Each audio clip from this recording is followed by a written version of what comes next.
সালের এইচএস পরীক্ষার্থীরা, তো আশা করছি তোমাদের প্রস্তুতি ভালোই চলছে। তোমাদের ইংরেজি প্রস্তুতির জন্য আজকে নিয়ে এসেছি একটা নতুন video. ABTA test paper 2023, 114 page. এই পেজের আমরা MCQ, SAQ, grammar, long question, writing skill, এমনকি আনসিন আমরা পুরোটাই আলোচনা করে নেব। একের দাগে একের এ, এখানে প্রোজ থেকে এমসিকিউ দিয়েছে। প্রথম প্রশ্ন, the girl had been tired of hearing about her, মানে মেয়েটা কী শুনে শুনে ক্লান্ত হয়ে গেছিল। না লোকেরা তাকে এত লোক বলেছে তার মুখটা সুন্দর দেখতে, মানে pretty face. Option number C. আমি লাইনটা একটু মনে করাই, the girl was tired of people telling her that she had a pretty face. স্বাভাবিকভাবে এখানে প্রিটি ফেসটা উত্তর হবে, একের সি দাগে উত্তর। দুইয়ের দাগে one of the 4 years of Kalam's mother was awarded by the British the title. কালামের মায়ের বংশধরদের মধ্যে কোনো একজনকে ব্রিটিশরা কি উপাধিতে ভূষিত করেছিল? উপাধিটা কী ছিল, টাইটেলটা কী ছিল? উত্তর হচ্ছে অপশান নম্বর বি, বাহাদুর। একের 3, দ্য হারমিট নেভার কুইটেড। হারমিট কখনও কোনো একটা জিনিসকে ছেড়ে সে কখনো বাইরে বেরোয়নি। কোনটা? উত্তর হচ্ছে সে যে বনে বাস করতো সেই বনটাকে ছেড়ে কখনো বাইরে বেরোয়নি। Option number C, the wood he lived in. এবার 4-এর দাগে যাব, Mrs Jones gave the boy. Mrs Luella Bates Washington Jones তিনি রজারকে কী দিয়েছিলেন? উত্তর হচ্ছে $10। Option number B. এই $10 কেন দিয়েছিলেন? Roger wanted to buy a pair of blue suede shoes, আর এই জন্যই মিসেস জোন্স তাকে $10 দিয়েছিলেন। এবার চলো পেজ নম্বর 115। একের বি দাগে এখানে পোয়েম থেকে এমসিকিউ দিয়েছে। বি একের দাগে, the valley is filled with. এই উপত্যকা কী দিয়ে ভরে উঠছিল, মানে এটা কী ভরিয়ে তুলছিল উপত্যকাকে? উত্তর হচ্ছে অপশান নম্বর বি, সানলাইট, সূর্যের আলো। সূর্যের আলো ভরিয়ে তুলছিল এই উপত্যকাকে। বি 2-এর দাগে, the cricket song arriving from the stove is. ওই রান্নাঘরে আশেপাশে ক্রিকেট গান করছিল শীতের সন্ধ্যায়, তো ক্রিকেটের গানটা কেমন ছিল? উত্তর হচ্ছে শ্রিল, মানে তীক্ষ্ণ। অপশান নম্বর এ। বি 3-এর দাগে, the bark of the tree is described. গাছের যে ছালটা ওকে বিবরণ দেওয়া হয়েছে কী হিসেবে? লেপ্রাসাইড হিসেবে। কারণ কি না, কারণটা হচ্ছে এটা অমসৃণ এবং এতে দাগ ফাগ রয়েছে আর কি। তাহলে সি দাগটা উত্তর হবে, রাফ অ্যান্ড হ্যাজ মার্কস। এবার 4-এর দাগে আমরা যাব, the eye of heaven in Shakespeare sonnet number 18 is. William শেক্সপিয়ারের যে সনেট নাম্বার 18 আছে সেখানে আই অফ হেভেন কাকে বলা হয়েছে? উত্তর হচ্ছে সান, সূর্যকে বলা হয়েছে। অপশান নম্বর এ। এবারে একের সি দাগে যাব, নাটক থেকে অর্থাৎ প্রপোজাল থেকে 4খানা এমসিকিউ দেওয়া আছে। সি একের দাগে, the name of Natalia's dog. নাটালিয়ার কুকুরের নাম কি? উত্তর হচ্ছে squeezer. Option number A. C 2-এর দাগে, Chubukov order Lomov to shut up or he would shoot him like a. চুবুকভ লোমভকে ধমক দিল যে তুই চুপ কর, নাহলে তোকে আমি ড্যাশের মতো গুলি করে মেরে দেবো। উত্তর হচ্ছে প্যাট্রিজ, তিতির পাখি। Option number C. 3-এর দাগে, the worth of Oxen Meadows to Natalia is. নাটালিয়ার মতে অক্সেন মিডোজের দামটা কত? উত্তর হচ্ছে 300 rouble. Option number B, 300 roubles. এবার 4-এর দাগে, Chubukov tells Natalia that there is in their drawing room a. চুবুকভ নাটালিয়াকে বলছিল তাদের বসার ঘরে নাকি একজন ড্যাশ এসে ওয়েট করছেন, মানে কেউ একজন এসে ওয়েট করছে নাটালিয়ার জন্য। সে কে? উত্তর হচ্ছে মার্চেন্ট, বণিক। Option number D. এবার 2-এর দাগে আমরা যাবো, এটা এসএকিউর দাগ। 2-এর এ দাগে প্রোজ থেকে এসএকিউ দেওয়া আছে। 2-এর এ একের দাগে, what was the full name of Mrs Jones. Mrs জোন্সের পুরো নামটা কী ছিল? আমরা উত্তরে লিখব, the full name of Mrs Jones was Mrs Luella Bates Washington Jones. 2-এর দাগে, who was the bearded man. ওই দাড়িওয়ালা লোকটা কে ছিলেন? আমরা উত্তরে বলবো, দাড়িওয়ালা লোকটা ছিলেন রাজার একজন শত্রু। তাহলে the bearded man was an enemy of the tsar. 3-এর দাগে দিয়েছে, why did the tsar give the reward to none. রাজা কাউকে পুরস্কার দিলেন না কেন? না, যে শিক্ষিত লোকেরা এসেছিল পুরস্কারের লোভে, তারা কিন্তু উত্তর সবাই আলাদা আলাদা দিয়েছিল, রাজা কারোর সঙ্গে একমত হতে পারেননি, তাই রাজা কাউকে পুরস্কার দেননি। আমরা উত্তর দেবো, the tsar gave the reward to none because they all answered his question differently and the tsar agreed with none of them. 4-এর দাগে, when did the girl laugh in a clear রিংিং টোন। মেয়েটা একদম আওয়াজ করে খিলখিল করে হেসেছিল কখন? না, যখন ন্যারেটর রাস্কিন বন্ড মেয়েটাকে ফ্ল্যাটারি করেছিলেন যে ওর মুখটা নাকি আকর্ষণীয় দেখতে, তখনই মেয়েটা খিলখিল করে হেসেছিল।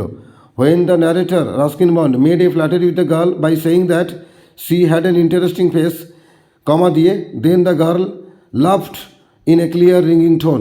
5-এর দাগে, what shoes and jeans was Roger wearing. রজার কী ধরনের জুতো এবং কী ধরনের জিন্স পরেছিল? আমরা উত্তরে লিখব, Roger was wearing blue jeans and tennis shoes. 6-এর দাগে, what according to the narrator can few girls resist. লেখকের মতে খুব কম মেয়ে আছে যারা ড্যাশকে রেজিস্ট করতে পারে।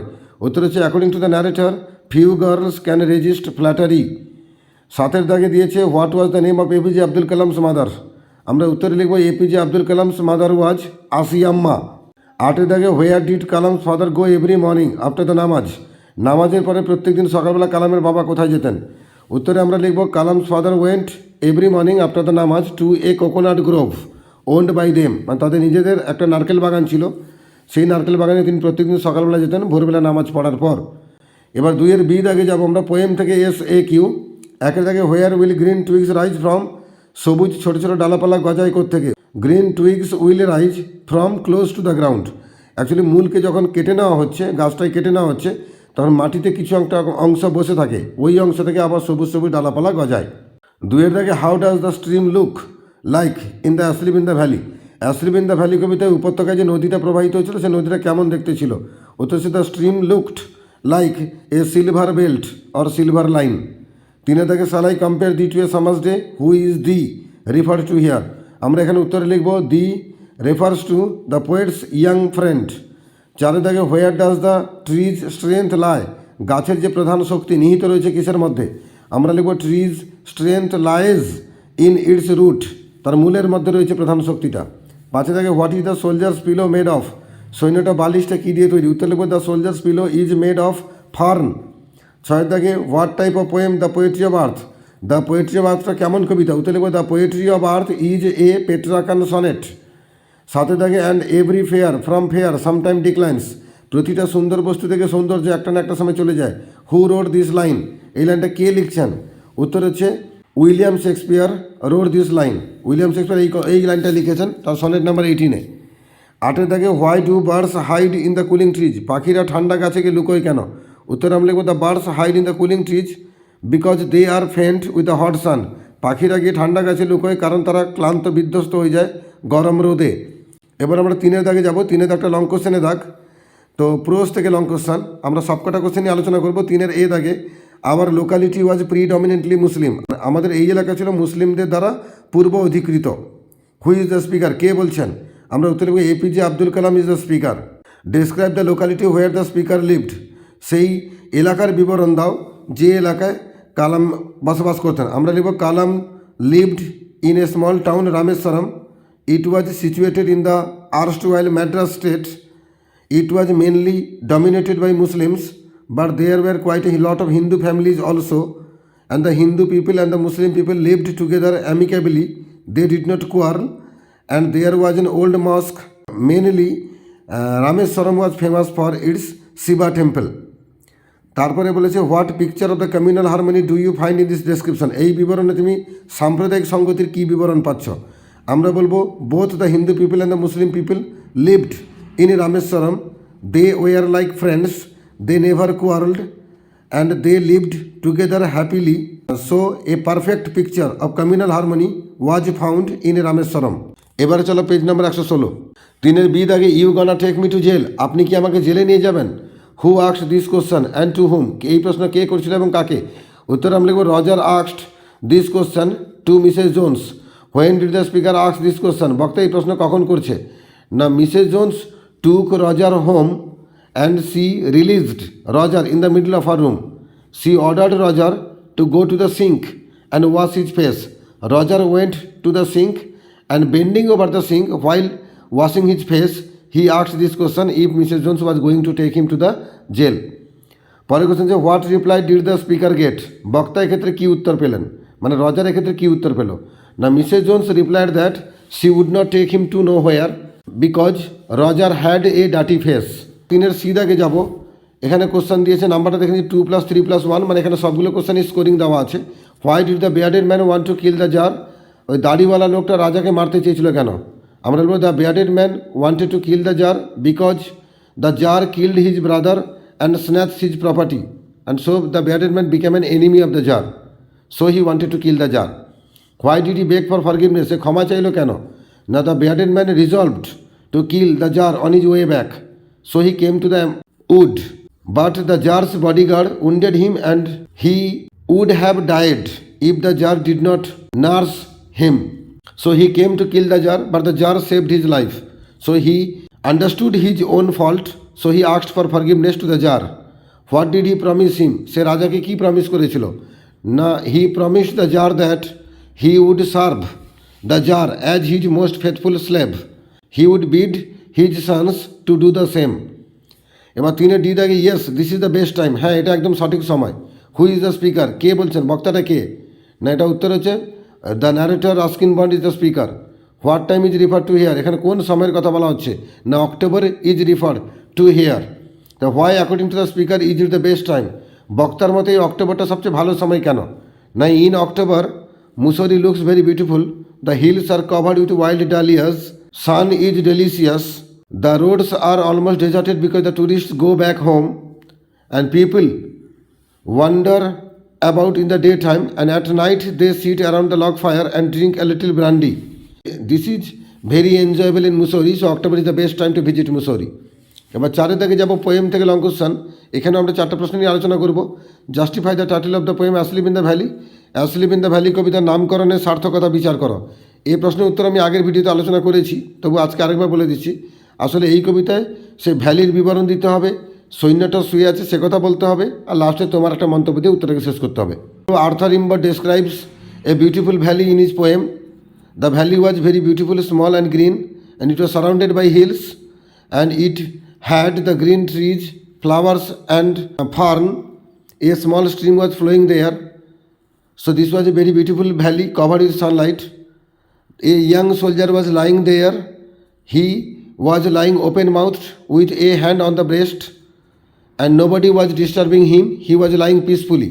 So in this way, a sleeping posture of the young soldier is described beautifully in this poem by Arthur Rimbaud. So the title of the poem Asleep in the Valley is very appropriate. এবার 4 B দাগে যাব, he takes the lead in summer luxury, সে গরমের আনন্দে গানের দায়িত্ব গ্রহণ করে। হু ইজ হি, আমরা উত্তর লিখব হি ইজ দ্য গ্রাসহপার। আবার যে explain the phrase summer luxury, summer luxury বলতে কী বোঝানো হয়েছে?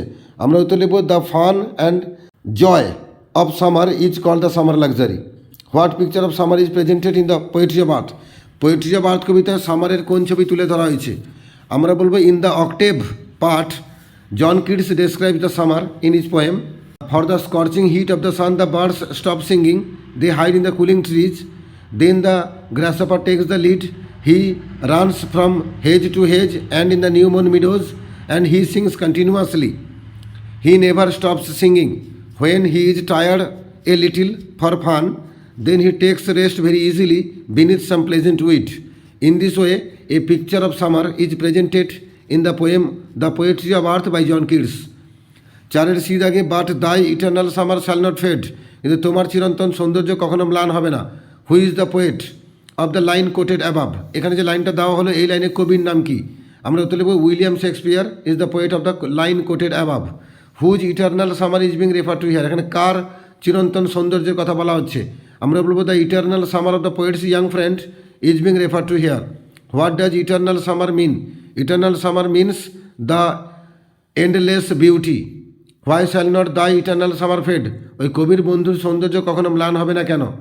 আমরা বলবো the poet believes that his verse is immortal, his lines are immortal, and he decides to describe his friend's beauty in his lines, and he believes that as long as men will live and they will see, they will read about the poet's verse and they will read about the poet's young friend. In this way, the young friend will get an eternal beauty. এবার 4 D দাগে, it takes much time to kill a tree, গাছকে মারতে অনেক সময় লাগে। Why does it take much time to kill a tree, গাছকে মারতে অনেক সময় লাগে কেন? আমরা উত্তর লিখব a tree has not grown overnight, it has grown very slowly for years, it has grown by consuming the earth, by rising out of it, by feeding upon its crust, and by absorbing sunlight, air and water for years, and by sprouting green leaves from its leprous side. In this way, the tree has taken much time to grow.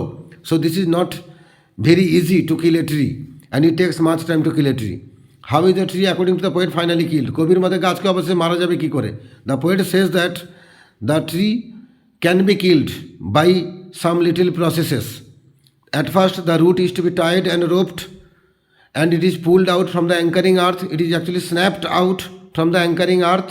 Then after coming out, the sensitive part of the tree, which is the root, will be exposed, and the root undergoes through scorching, choking, hardening, browning, twisting and withering, and finally the tree is killed. 5 দাগে আমরা যাব নাটক থেকে, অর্থাৎ the proposal থেকে long question 3খানা দেওয়া আছে, 3খানাই আমরা আলোচনা করব। 5 এ দাগে, give a brief sketch of the character of Natalie in the play. এই নাটকে নাটালিয়ার চরিত্রের যে সংক্ষিপ্ত একটা বিবরণ দাও। অ্যাকচুয়ালি নাটালিয়া সম্পর্কে তুমি যা যা জেনেছো সবটাই বলবে, বলার পর তোমার একটা মন্তব্য দিয়ে তুমি শেষ করবে। আমরা উত্তরে বলবো Natalia is one of the central characters in the play The Proposal, and she is the only female character in the play. Natalia is the daughter of Chubukov and she belongs to a contemporary Russian society. Natalia is 25 years old. She is expert in the household works. She is well educated and she is not bad looking, and she helps in the household works. She belongs to a peasant family and she is expert in doing the household jobs. She loves her land and she keeps animal at home. She loves her animals. She even quarrels. She uses bad languages, but at the same time she is a marriageable girl, so she is desperate to get a husband like Lomov, and she is desperate to get a husband somehow. So in this way we find that Natalia is a laborious and quarrelsome girl. পাঁচের B দাগে she is like a love sick cat, সে একটা ভালোবাসা কাতর বিড়ালের মতো। হু is the speaker, আমরা বলবো Chubukov is the speaker. Who is she is Natalia. Who is she suppose to be in love with, মানে কার সঙ্গে তার প্রেমে পড়ার কথা। She is suppose to be in love with Lomov. Do you really think she is in love with, তোমার কি মনে হয় সে সত্যিকারে প্রেমে ছিল? আমরা বলবো no, Natalia is not actually in love with Lomov. She is 25 years old and she belongs to the contemporary Russian society. And she thinks that marriage is the way to get financial stability. So she wants to marry. And she is desperate to get a husband. So when Lomov comes with the marriage proposal, she does not want to miss the chance to get Lomov as a husband. So that's why she was doing her job to get Lomov as her husband. So this was not actually real love, but this was a process to get husband.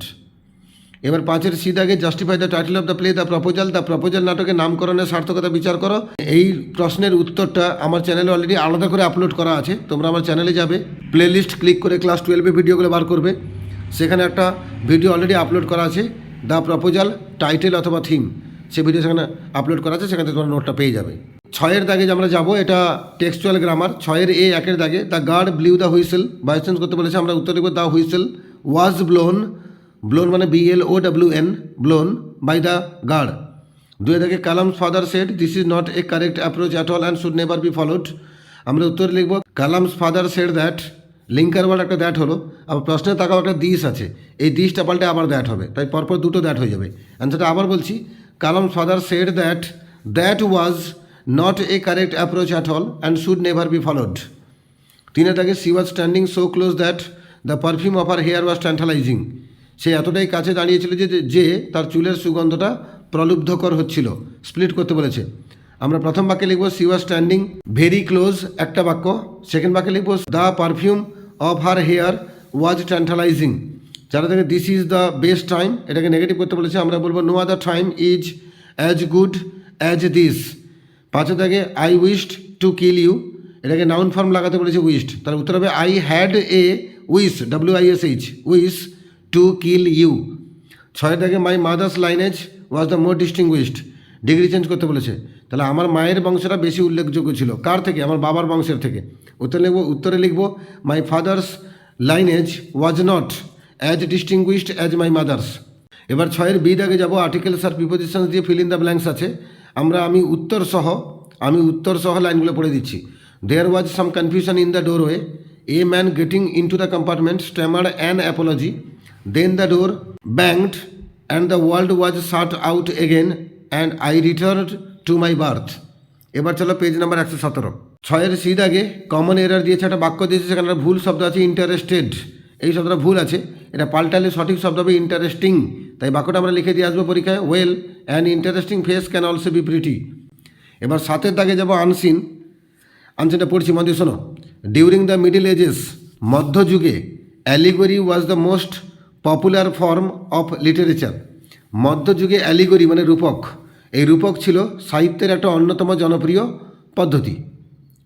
The allegory writers sought to concretize the abstract ideas, ওই allegory যে লেখকরা মানে রূপক ধর্মের যে লেখকরা যারা রূপকধর্মী কবিতা লিখতেন বা রূপক ধর্মের গদ্যপদ্য লিখতেন, তো সেই অ্যালিগরি রাইটার্স যারা তারা চাইতেন যে অ্যাবস্ট্রাক্ট আইডিয়াগুলোকে মানে গুণগত যে আইডিয়াগুলোকে সেগুলোকে বাস্তবায়িত করতে, কংক্রিটাইজ করতে। ইট ওয়াজ ইন গ্রেট ভোগ ইন দ্য এলিজাবেথান এজ। আসলে এটা এলিজাবেথান যুগে, রানী এলিজাবেথ যে সময় শাসন করতেন সেই এলিজাবেথান যুগে এটা কিন্তু একটা প্রথা হয়ে দাঁড়িয়েছিল, ট্র্যাডিশন হয়ে দাঁড়িয়েছিল। Any piece of literary work without allegorical flavour was considered to be an unworthy one. Actually সেই সময় লিটারারি যে কোনো কাজ মানে গদ্য বলো, কবিতা বলো, নাটক বলো, উপন্যাস বলো, সাহিত্যের যে কোনো কাজ যেখানে রূপকের কোনো ছোঁয়া নেই, অ্যালিগোরিক্যাল কোনো ফ্লেভার নেই, সেটাকে মনে করা হতো আনওয়ার্দি মানে অনুপযুক্ত মানে অযোগ্য লেখা বলে মনে করা হতো। In fairy Queene Spencer has followed this much popular medieval tradition with perfect fidelity. Actually Spencer বিখ্যাত লেখক, যিনি প্রথম ইংরেজি সাহিত্যে সনেট নিয়ে এসেছিলেন, সেই স্পেন্সার যার লেখাটা বিখ্যাত কাহিনী হচ্ছে ফেয়ারি কুইন। তো সেখানে তিনি কিন্তু মধ্যযুগের মিডিয়েবল মানে মধ্যযুগ, এই মধ্যযুগের এই যে সবচেয়ে জনপ্রিয় প্রথা অর্থাৎ অ্যালিগরি ব্যবহার, এটাকে তিনি একদম যথেষ্ট দক্ষতার সঙ্গে বা নিখুঁত দক্ষতার সঙ্গে তিনি ব্যবহার করেছেন। He gave vent to the spirit of his age through a medium of allegory. তিনি যে যুগে বাস করতেন সেই যুগের যে বিশ্বাসটা, সেই যুগের যে প্রথাটা, সেটাকে তিনি একটা দিশা দেখিয়েছেন, প্রকাশ করিয়েছেন তার এই অ্যালিগরি ব্যবহারের মাধ্যমে। The Elizabethan age was an age of multifarious complexities. Elizabethan যে যুগটা ছিল সেই যুগটা ছিল বিভিন্ন ধরনের জটিলতায় ভরা। In this age we notice the cross currents of the two significant movements. এই যুগেই আমরা দেখেছিলাম দুটো বিখ্যাত আন্দোলন হয়েছিল, কি কি? রেনেসান্স অ্যান্ড রিফরমেশন, এই দুটো আন্দোলন হয়েছিল। Now this allegory was considered to be a perfect medium for the expression of the spirit of both the Renaissance and Reformation. এই যে দুটো বিখ্যাত আন্দোলন রেনেসান্স আর রিফরমেশন, এটাকে এই দুটো আন্দোলন সম্পর্কে একটা পরিষ্কার ধারণা ব্যক্ত করার জন্য অ্যালিগরিকেই মেন মাধ্যম হিসেবে প্রকাশ করা হয়। Further Spenser sought to convey some abstract ideas.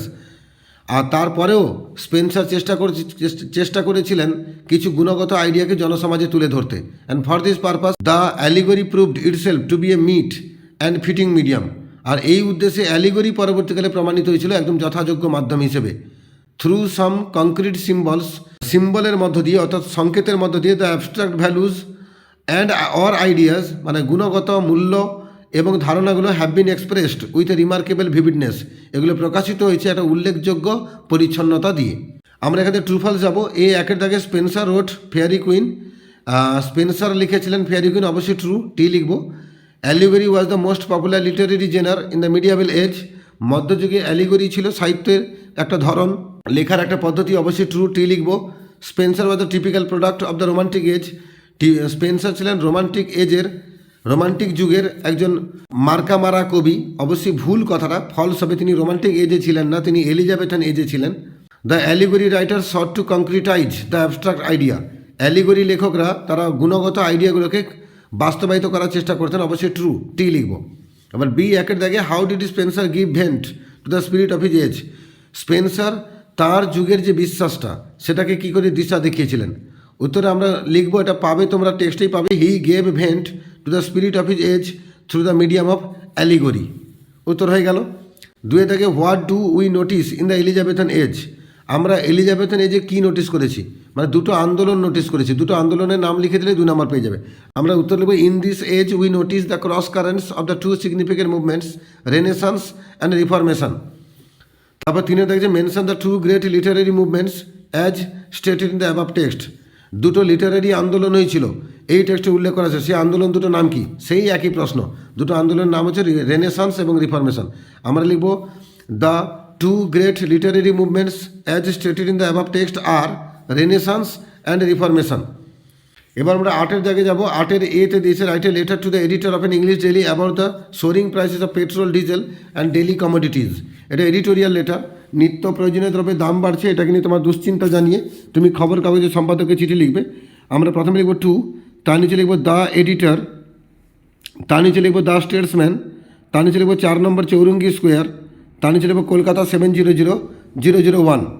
Subject লিখব high prices of petrol, diesel and daily commodities. এবার লেখা শুরু করবো, 3টা প্যারায় লেখা হবে, আমি আগের ভিডিওতে আলোচনা করেছি।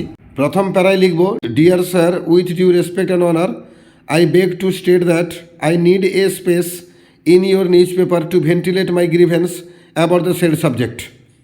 আলাদা প্যারা করে লিখবো, আমরা সাবজেক্ট ম্যাটারটা উল্লেখ করবো, কী কী প্রবলেম হচ্ছে সেটা বলবো। আমরা বলবো the prices of the petrol, diesel and daily commodities are going up day by day. The prices of sugar, oil, dal, potato, vegetables, etc. are very high now. Even the medicines are very costly. The clothes are very costly.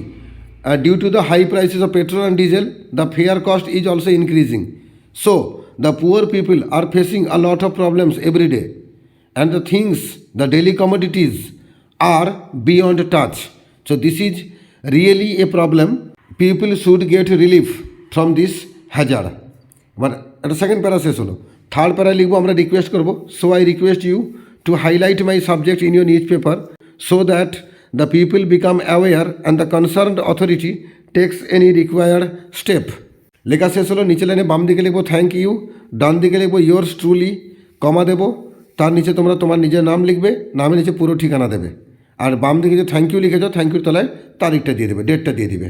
বাস, একটা editorial letter আমাদের হয়ে গেল। Actually এই পেজে একটু printing mistake হয়েছে, এই পেজে রিপোর্টটা দেয়নি। 8-এর বি দাগে রিপোর্ট একটা লিখতে হতো, সেটা দেয়নি, তো আমরা সেটা আলোচনা করছি না। এবার 8-এর সি দাগে একটা প্রেসি লিখতে বলেছে। এই প্রেসিকে আমি মানে সারাংশ লিখতে হবে, একটা প্যাসেজ দেওয়া আছে, তাকে ছোটো করে লিখতে হবে। তো প্রেসির জন্য আমি আলাদা করে একটা ভিডিও বানাবো, এই পেজের মধ্যে আলোচনা করলাম না।